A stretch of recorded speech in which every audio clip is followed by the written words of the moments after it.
So Bernie Sanders introduced a term to to American politics that I don't think we had seen too much of, and that term is democratic socialism. And there's been a lot of people talking about, well, what is democratic socialism? And there's been a lot of debating over whether we should become socialists. Is socialism good? I mean, everybody knows that communism is bad, according to our general thought. But you know, basically, if you bring up, well, socialism's good, and if the person disagrees with you, they'll point out, well, Venezuela's socialism, and that went bad. Or if you say that, oh, socialism's good, then somebody will point out, Denmark or Norway or some country in Northern Europe or Western Europe that's supposedly socialist, and they'll say, well, no, look, see, socialism works fine there.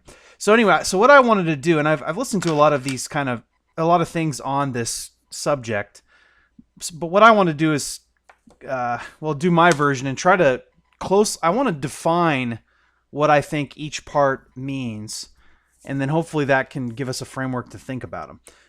So Bernie Sanders goes by democratic socialism. What I think we've done is we've conflated economics with government policy generally. Okay, so for example, we call China communist, right? Well, is China communist in how it elects its leaders or appoints its leaders, or however you want to say it, or is it communist in how it manages its economy? See, because there are two different things, and I think part of the problem is in this conflation we lose track of what a country actually is. Okay, so and in democratic socialism, I think captures both parts of it. Okay, so the two parts are the economics of the country, and the second part is how power is appointed generally. Okay, so you can appoint power generally through democracy, republic, oligarchy, theocracy, like a one-party communist type system, monarchy, feudalism, and then to go on. And so how you appoint power depends on who holds the power and what is the system of appointing the power. So, for example, in the United States, the people that hold the power, or the people, the institution, whatever that holds the power, are the people. In the Declaration of Independence, it's the people that are sovereign. And our system, the American system, the people are sovereign, and we appoint who runs the government. We give power to who runs the government via elections and a republic. So it's kind of parts of it are democratic and parts of it are a representation in a republic. It's kind of it's a hybrid, and it's also a federalist system where basically you spread the power out among different branches of governments and then different layers of government: federal government, state government, local governments. Okay, so the American system is democracy. It's a republic, and the powers rested in the people. And then our economics are capitalist, some socialist, some crony capitalist, but primarily capitalist. And I'll come to that later. Now, contrast the American political way of assigning power to the British way. It's very similar. The Great Britain or England was the forerunner of the United States system, but in the British system, the Parliament is sovereign. So it's not actually the people that elect the Parliament; it's the Parliament that have the sovereignty. So the people elect the Parliament, but then the Parliament actually exercises the power. They're actually considered the holders of the power. And it's interesting listening to a American and a Brit in the know in terms of political science and listen to them debate who should hold the power. Should the people hold the power? Should the Parliament hold the power? Yeah, very interesting to listen to that. But so anyway, and then theirs is similar. It's also kind of a republic, democratic republic kind of thing where they're electing people. Okay, and then there's oligarchy. Basically just there's different people will hold power. and assign it different ways. The another way that's been kind of that came out of the 20th century was the one-party communist system. Now, then this is why we call China communist, but it doesn't really have anything much. Well, it has some to do with their economics, but it's a lot to do with it's the one-party communist system. So basically, power is divvied up through the party, and if you want to get involved in power, you get involved with the party, and then the party gets together and the power goes different places. Anyhow, so that's a one-party kind of communist system, but it's not so much commenting on their economics necessarily, because they're a hybrid economically. So you basically you have all these different kinds of ways of divvying up power that don't necessarily reflect their economics. And I think that's the Democratic part. When Bernie Sanders says democratic socialism, I think the Democratic part is basically saying we want a socialist economics, but we want to divvy it up via a vote. Basically, we want to see what everybody thinks about it, and then we'll govern our economics based on what everybody thinks. And so I think that's what he's saying when he says the democratic socialism. He's saying the democratic part is everybody votes. Okay, so let me go on to the... and it's right that we've conflated economics with power, because economics is really an offshoot of power overall. So a country has power in different ways. They have power over their land. They have power over their armies, and the laws that people live under. And part of that is the economics of the country. Who holds what jobs, who gets paid what industries are pushed by the government, which ones are put down by the government, all that kind of stuff. So it's not bad necessarily to conflate the economics and it's reasonable to conflate them, because when you have a one-party communist system, you're probably going to have a communist type of economic policy. Okay, so then in terms of economics, so let's move on to point 2.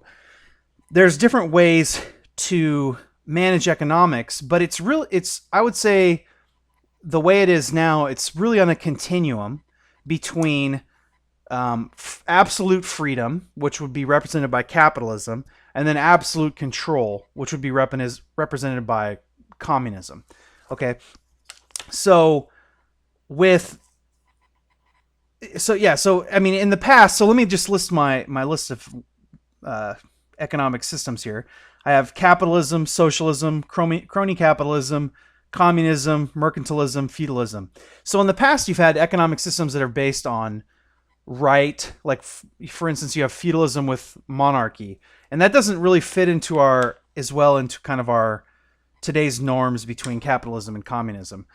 That all changed in the 19th century with Marx and humanism coming out of that era, that century. So it's kind of a choice between free control by the people to do whatever they like, and then absolute control by the government.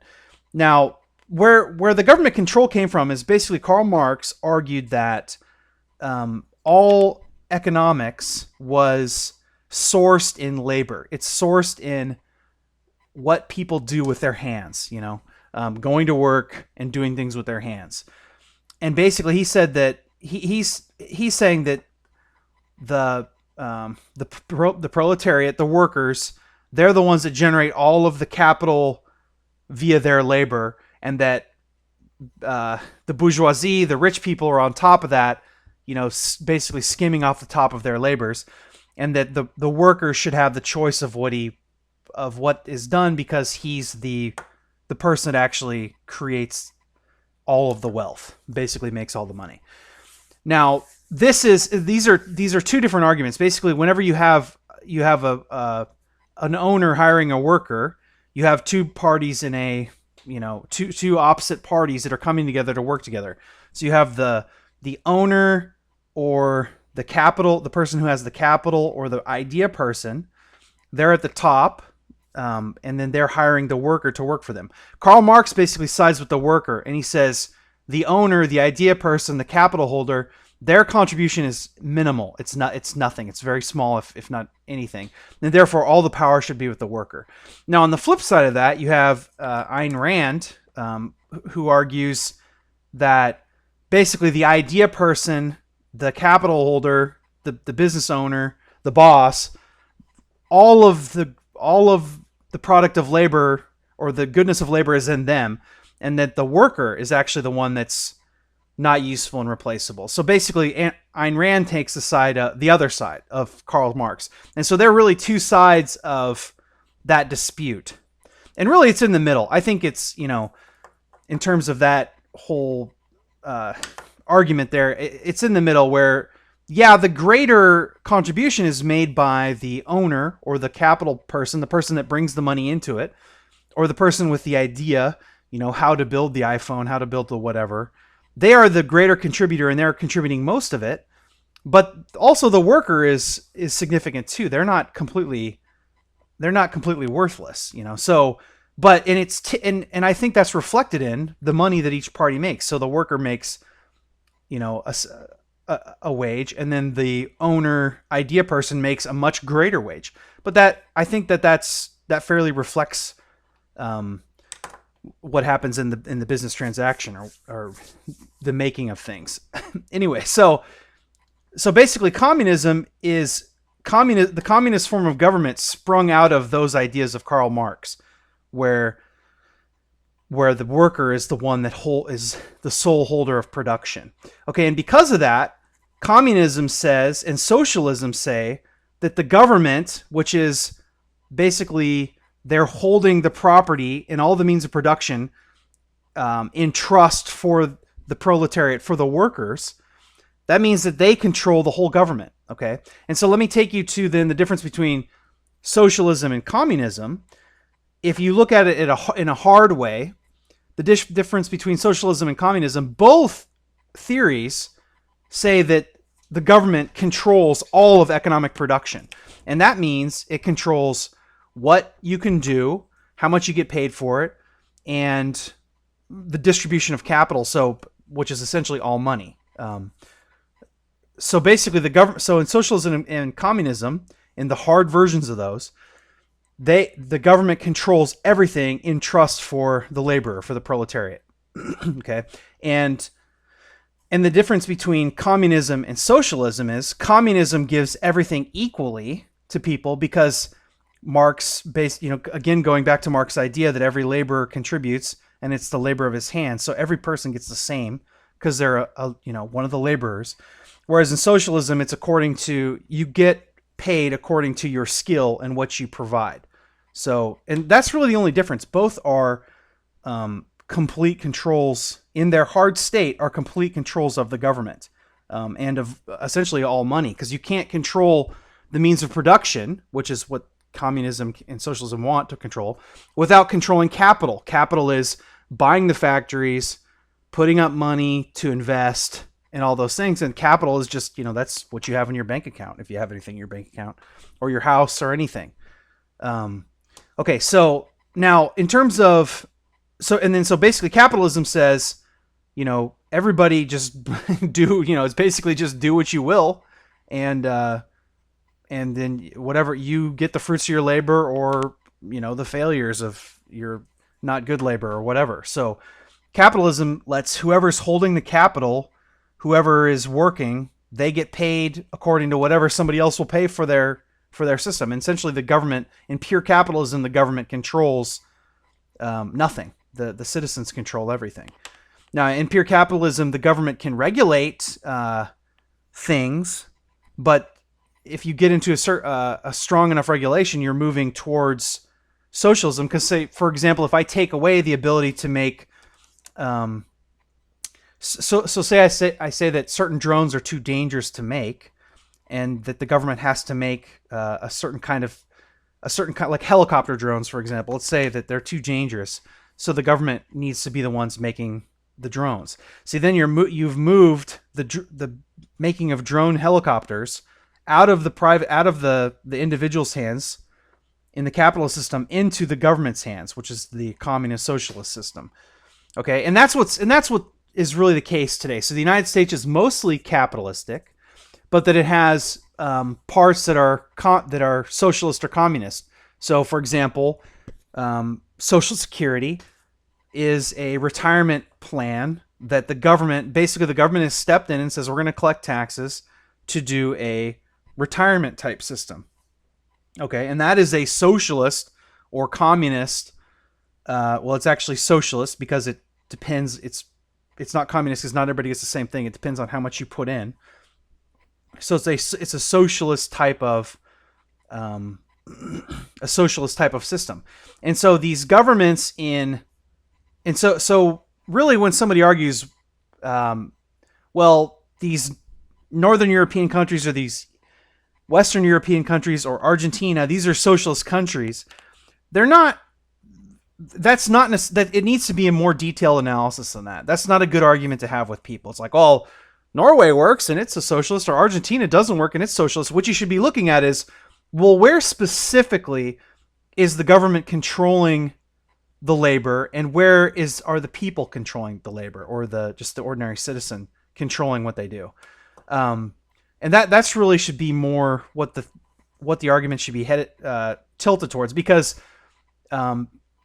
you look at Scandinavian countries, some parts are socialist, but then some parts are very capitalistic. It depends on what you're looking at. And so if you're getting in a debate like, well, socialism's bad, look at Argentina, or socialism's good, look at Norway, I would discourage you from getting into that kind of a debate, because it's really kind of an ignorant way of debating. You need to look at specifically what is the government controlling, and is that control working, or is the freedom in a particular area, is that working?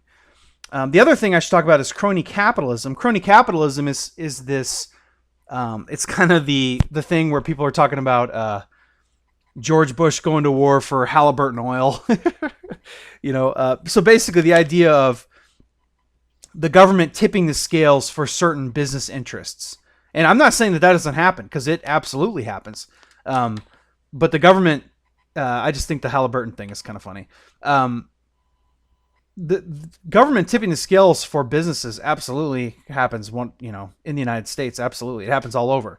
But it's basically the government either regulating the competitors out of a business or awarding contracts to a certain business that come from the government.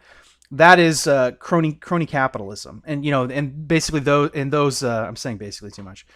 Those, the people in that business giving money to politicians, and then the politicians turning around and giving them contracts or whatever, quid pro quo kind of things. So, in summary, when you talk about the term democratic socialist, I think what Bernie Sanders is saying is that the means of assigning power is democratic, and then the means of managing economics is socialist, meaning government control of resources, of economic resources. And I think and I'm sorry that wasn't more organized, but there's a lot. I covered a lot, and it was and it's complicated. But if you enjoyed that, please like and subscribe. And if people like it, maybe I can break down some of the larger thing into like smaller parts and talk about those.